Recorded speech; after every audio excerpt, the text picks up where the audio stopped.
Поехали. Вот этот вот Хан Джизюнь. Вот, даже в июне запомнил. Насколько он крутой.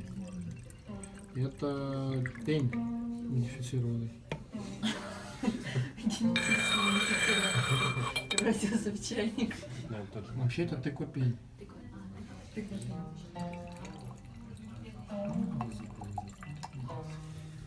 Главное, что не нравилось. Ну да, судя по всему, тоже пень.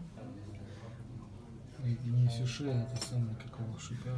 Да-да, или галфика. И вообще так и называется, та самая такая форма. Если найдешь мне другое название,